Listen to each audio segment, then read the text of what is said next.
मैं बार बार वीडियो इसलिए बना रहा हूँ कि क्या बोलते हैं, एक तो मेरे दिमाग बार बार यूँ हो रहा है, मैंने मिस्टेक्स करी, मिस्टेक क्या करी, मैं ट्रैप में फंस गया,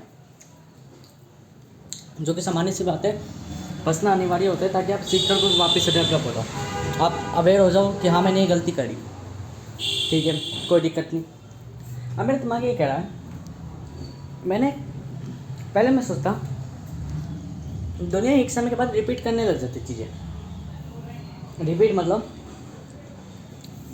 लाइफ जिस हिसाब से चलती है कि भाई लोग अपनी ज़िंदगी में एक पर्टिकुलर चीज़ में करियर में सेट हो जाते हैं और वो करियर उनका क्या कहलाता है, अंतिम चीज़ कहलाती है। वो लाइफ को छोड़ देते हैं, लाइफ मतलब केओस को छोड़ देते हैं और स्टेबल हो जाते हैं। स्टेबल मतलब कि अपने करियर में, करियर जो स्टेबल है, ठीक है, लाइफ जो अनस्टेबल है, और अनस्टेबल मतलब केओस। तो बचपना बड़ा केओस में होता है, बाद में धीरे धीरे वो करियर, वो कहते हैं कि हमें स्टेबिलिटी चाहिए, और वहीं उसका अंतिम वो आ जाता है कि वो एक ही चीज़ रिपीट करता रहता है। पर ये चीज़ उसे स्पेशलिस्ट बनाती है, रिपीटेशन। जैसे मेरे मामा के पास इतने सारे कार्ड हैं, मैं सोचता हूँ यार इतने सारे कार्ड होने के बाद भी इन पे एक हुनर है, पर इनके हुनर को देखो, एक चीज़ बताओ, एक झोरी और हीरे में फ़र्क क्या होता है। झोरी के पास एक कला है कि वो हीरो को पहचान लेता है, और हीरे के पास एक कला है कि यदि उसे झोरी ने पहचान लिया तो उसकी कुछ वैल्यू है, वरना वो कोयले के खदानों में पड़ा हुआ है ना। मिल गया मुझे सॉल्यूशन जो मैं ढूंढना चाहता था। ऐसे ही मिल जाते छोटे छोटे सॉल्यूशंस, कई बार छोटी छोटी बातों में सॉल्यूशंस मिल जाते, और कभी कभार ऐसा होता है कि बड़ी कॉम्प्लेक्स चीज़ों पे से ही समझना पड़ता है, बारीकी छोड़नी पड़ती है, सिंपल बेसिक छोड़ने पड़ते हैं, कॉम्प्लेक्स चीज़ों को कॉम्प्लेक्स से ही समझा जाता है। अलग अलग तरीके, कंफ्यूज नहीं करूँगा, मैं कहना चाहूँगा, मैंने अभी कहा था एक झोरी और हीरे में क्या फ़र्क है। झोरी के पास कला है कि वो हीरे को पहचान सकता है, और हीरे के पास वो वैल्यू है कि यदि झोरी ने उसे पहचान लिया तो उसकी कुछ वैल्यू रखता है वो अपनी, और यदि नहीं पहचाना तो वो वहीं पर पड़ा है। एक एंटरप्रेन्योर, उसके पास कुछ कला नहीं है, उसके पास कुछ नहीं है, बस उसके पास एक कला है, कहाँ किस चीज़ को कहाँ लगाना है। वो ना तो उसके पास आइडिया है, ना उसके पास कोई हुनर है, ना उसके पास कोई स्पेशलिस्ट है, बस एक हुनर है, मैनेज कैसे करना है और एग्जीक्यूट कैसे करना है। Management and execution. स्टॉक्स में पैसा लगाए, स्टॉक्स कई सारी कंपनियों के, सब खेल रहे हैं, सब कमा रहे हैं, सब अपना करियर बना के बैठे पड़े हैं। उनको करियर बनाने में, उनको करियर प्रोडक्टिव बनाने में, जो प्रोडक्टिव बनाएगा वो एंटरप्रेन्योर। सब करियर बना रहे हैं, सब अपना करियर एनहांस करना चाहते हैं, जो उन्हें प्रोडक्टिव करियर पावर, जो सब एसेट्स बनाना पसंद करते हैं, संपत्ति जो उन्हें पावर एसेट्स बना के देते, कंपनियां बना के देते लार्ज अमाउंट पे, लार्ज स्केल पे, या मैनेज और एग्जीक्यूट करने, वो सीईओ एंटरप्रेन्योर कहलाता है। कहने वाली बात ये है सिंपल सी, मेरे मामा के पास 10 कार्ड है, 20 कार्ड है, ये उस चीज़ में स्पेशलिस्ट है कि इन्हें फील्ड में घूमना आता, टहलना आता है। मेरे पे इतना टाइम नहीं है कि मैं यूँ स्क्रीन इंस्टॉल करूँ या ये चीज़ें देखूँ फाइनेंशियल रिलेटेड, या कोई चार्टेड अकाउंटेंट है उसको सारा कुछ आता है कि कैसे अकाउंटेंट बिल्स वगैरह ये सारी चीज़ें करनी, ठीक है। इनको सबको खरीद लो, बाय कर लो, या इनका इस तरीके से इनका इन्वायरमेंट तय कर लो। इनके पास स्ट्रेटेजीज है, इनके पास सब कुछ है, बस इनके पास इन्वायरमेंट नहीं है। इन्वायरमेंट इन्हें प्रोवाइड कर दो। मैंने कही थी ना, इन्वायरमेंट डिसिप्लिन। इनके पास डिसिप्लिन नहीं है, प्रोडक्टिविटी है।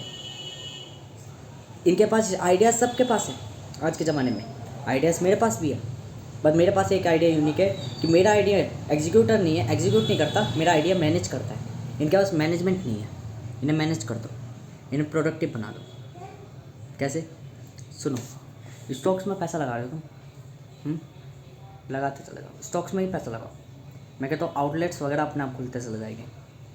मैं कहता हूँ कोई व्यक्ति पिज़्ज़ा का काम खोलना है, उसके पिज़्ज़ा में इन्वेस्ट करो, उसको कहो कि आए महीने 10,000 रुपये मैं तुझे दूंगा, तू काम कर, जो प्रॉफिट होगा 50-50 मैनेज मैं करूँगा, बस जो मैं बताऊँगा वो करना है। पार्टनरशिप कर ले, शुरुआत में अपना हिस्सा मांग लो 10%, या एक वैल्यू रख दो कि मुझे इतना रिटर्न चाहिए या इतनी कमीशन चाहिए, मैं तेरे में पैसा लगाने को राजी हूँ। इन्वेस्टर बन जाओ, एग्जीक्यूटर मत बनो। एग्जीक्यूटर बनने वाले एग्जीक्यूटर पूरी दुनिया में एग्जीक्यूटर पे स्टार्टर है। मैंने कहा ना एंटरप्रेन्योर ब्रोकर बन जाता है जब क्या बोलते हैं पूरी दुनिया ओनर बनने चल देती है। तो या ब्रोकर बन जाओ। सबके पास स्किल्स है, सबके पास हुनर है, सबके पास ऑप्टिमाइजेशन स्किल्स वो है, तो उन्हें प्लेटफॉर्म प्रोवाइड करा दो कि इसको ऑप्टिमाइज़ करना है। सबके पास हुनर है कि वो वेबसाइट बनाना जानते हैं, क्रिएट करना जानते हैं, डिज़ाइन करना जानते हैं, पर उनको डिज़ाइन करने के लिए कोई प्लेटफॉर्म नहीं है। वो अप्रूवल लाइसेंस तुम पकड़ा दो उन्हें, कैसे पकड़ाओगे? एक्सप्लोर करो, कम्युनिकेट करो, बातचीत बनाओ, एक को दूसरे से लिंक करो। यही लॉजिक कहलाता है। लॉजिक का सबसे फंडामेंटल कॉन्सेप्ट है एक चीज़ को दूसरी चीज़ से लिंक करना। ये कनेक्टिविटी ही लॉजिक कहलाता है। उनके बीच में लॉजिक बना दो, लॉजिक बिल्ड कर दो, पैसा अपने आप आ जाएगा, फेवर अपने आप आ जाएगा, कंपनी अपने आप बिल्ड हो जाएगी। तुम उनके बीच में कंपनी का सपोर्टिव एग्रीमेंट बना दो कि देखो भाई ये कंपनी का एग्रीमेंट है। बस क्या करें, अभी शुरुआत है। इस ज़माने के हिसाब से, वर्तमान के हिसाब से स्टॉक मार्केट पे पैसा लगाओ, पर जब तुम्हें खतरा नहीं हो खुद के पैसों में कि मैं साल भर वेट कर लूँ, 1.5 साल वेट कर लूँ, 2.5 साल वेट कर लूँ। क्यों? स्टॉक मार्केट कोई हलवा नहीं है कि उसमें आप किसी से लोन लेके पैसा कर लो, नहीं। स्टॉक मार्केट ओनर्स की है। तो पहले रिच बन जाओ। रिच मतलब कैपिटल, ऐसी कैपिटल जिसका लॉस करने का डर ना हो। तो लॉस करो, लगाओ, और उन जगहों पे लगा के धीरे धीरे कैप्चर करो, चीज़ों को कैप्चर करो। स्मॉल कैपिटल से कैसे बना लेंगे? तो ठीक है, हाँ सही बात है। तो क्या करें? सेकेंडरी बिजनेस बनाए। और ये सेकेंडरी बिजनेस कैसे बनेगा? Secondary business. सोचो सेकेंडरी बिजनेस कैसे बनेगा। सोचो क्या होगा ऐसा कि सेकेंडरी बिजनेस में हम कर सकते हैं, अपने आप को स्टेबल कर सकते हैं, हम पैसा एक्स्ट्रा कमा सकते हैं। कैसे कमाएंगे एक्स्ट्रा? क्या वेज है हम पे एक्स्ट्रा कमाने के? मेरे पास है क्या ऐसा जो मैं एक्स्ट्रा कमा लूँ, अर्निंग कमा लूँ? मैं डिलीवरी कर रहा हूँ क्योंकि मुझे कुछ नहीं करना, मेरे पे आईटी प्रोफेशन स्किल है, बस मुझे उसमें प्रोफेशन करना है, मुझे उसमें स्पेशलिस्ट बनना है। या मैं डेटा एंट्री की जॉब कर सकता हूँ, या मैं एक्सेल की जॉब कर सकता हूँ, या मैं वर्ड सॉफ्टवेयर सीख कर वर्ड सॉफ्टवेयर में कर सकता हूँ, या मेरे पास जो भी हुनर है मुझे उस चीज़ को सेल करना है। कैसे करूँगा मैं? किस तरीके से बेचूँगा मैं? मेरे पास स्ट्रैटेजी है, मेरे पास इम्प्लीमेंटेशन है, ठीक है। अब अपने इम्प्लीमेंटेशन को थोड़ा विज्ञापन की तरह सोचो। इनोवेशन है तुम पे, आइडिया है तुम पे, अब थोड़ा इसको सोचो एंटरप्राइज कैसे करूँ मैं। सोचो मेरे पास क्या है, मेरे पास है मेरे पास है मेरे आइडियाज़, मेरे पास स्ट्रैटेजी है, पर कोई इस्तेमाल नहीं करना चाहता। क्यों? आइडिया सबके पास है, स्ट्रैटेजी सबके पास है, पर वो बात अलग है कि उनकी फॉल्स होती है, मेरी ट्रू होती है, ठीक है। बट कोई दिक्कत नहीं, जब तक दिखेगा नहीं तब तक बिकेगा नहीं। तो दिखाना कैसे दिखाऊंगा मैं? कैसे दिखाऊंगा अपनी स्ट्रैटेजी? कैसे इन्वेस्ट करूँगा अपनी चीज़ को? कैसे एक इन्वेस्टर बनूंगा, ना कि एग्जीक्यूटर, क्योंकि एग्जीक्यूटर शुरुआत में नहीं बनना चाह रहे। तो मुझे समझ में आया, पैसा इकट्ठा करके, जब आप पे पैसा है कहीं लगाने को और आपको किसी पे लग रहा है कि पैसा लगाने को, उसके संग साथ में मिल जाओ, पार्टनरिंग कर लो। शुरुआत में पार्टनरिंग कर लो और आखिर में जाके चालाकी से या धोखाधड़ी से उसको या तो एम्प्लॉय बना लो या उसको अलग कर दो। अलग का मतलब यह है कि उसको उसकी कंपनी बना दो, उसको अलग कंपनी का मालिक बना लो या उसको निकाल दो, ठीक है। मतलब हथियाना। शुरुआत में पार्टनरिंग कर लो। पार्टनरिंग कैसे करना है? कोई कुछ काम कर रहा है उसके साथ लग जाओ, हुनर भी आएगा, स्किल्स भी आएगी, चीज़ें भी आएगी। कोई बाइक का काम कर रहा है, बाइक के संग लग जाओ। कोई कॉल सेंटरिंग में काम लग रहा है, ठीक है भाई, कॉल सेंटरिंग में भाई तेरे संग आ जाओ, काम करने लग जाऊँ, हैं धीरे धीरे पार्टनरिंग पे काम करने लग जाओ। इस कॉल सेंटरिंग में धीरे धीरे बात करनी, कम्युनिकेट करनी, प्रोफेशनलिस्ट हो गई, स्किल डेवलप हो गई, ठीक है।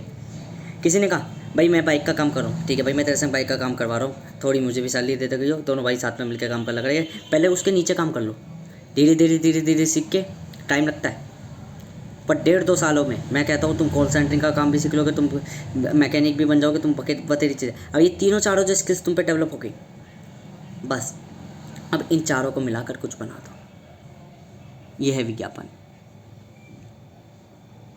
फैक्ट गेन कर रहे हो तुम। फैक्ट देखो, फैक्ट और लॉजिक को थोड़ा अप्लाई करो फाइनेंशियल रिलेटेड कैसे अप्लाई करोगे? फैक्ट को क्या करते हैं हम, कुछ टुकड़ा इधर से उठाते कुछ उधर से उठाते। मान लो इकोलॉजी एनवायरनमेंट से मैंने कुछ चीज़ उठाई, ट्रेडिंग से कुछ चीज़ें उठाई, मिला जुला के मैंने ट्रेडिंग में उसमें लगा दी। मैंने देखा इकोलॉजी एनवायरनमेंट में सक्सेशन है, सक्सेशन नाम का फैक्ट है, मैंने क्या करा, अच्छा ट्रेडिंग में भी सक्सेशन नाम का फैक्ट लगता है, ओह मैंने वहाँ इंप्लीमेंट कर लिया। धीरे धीरे लॉजिक मेक कर रहा हूँ, यही तो मैं कर रहा था। अब भी कुछ चीज़ें वहाँ से जानी, कुछ चीज़ें वहाँ से जानी, पार्टनरिंग में सब चीज़ें जान ली, पार्टनर मतलब कंपनी में, सोसाइटी से सोशली सब चीज़ें जान ली, और फिर सेल्फ कुछ मेड कर दिया, लॉजिक बिल्ड कर दिया, फैक्ट गेन करा, फोकस कन्वर्जेंट, देन फिर डाइवर्जेंट बन गया। डाइवर्जेंट कैसे बन गया? आइडियाज़ मेक करने लग गया। ठीक है, पहले अपना राइट ब्रेन चला रहा, फिर आखिर में लेफ्ट ब्रेन। पहले फैक्ट गेन कर रहा, चीज़ों से नॉलेज जान रहा, और फिर कुछ नया बना रहा। ठीक है, पहले सेंट्रल एग्जीक्यूटिव नेटवर्क से चीज़ें जान रहा, और फिर डीएमएन द्वारा कल्पनाएं बना रहा। कुछ समझ में आया? यही वे, that is a form. Intelligence make कर देगा, एक पर्सन मेक कर देगा, एक करेक्टर मेक कर देगा, नई फॉर्म पे, new forms, new aura, new transformation, new development, new change and new life. Everything is new, that is a form. क्या है इसका नाम? इसका नाम है कैसे हम एक बिजनेस चलाते हैं, और कैसे हम एक एंटरप्रेन्योर बनते हैं, या कैसे हम एक ओनर कहलाते हैं।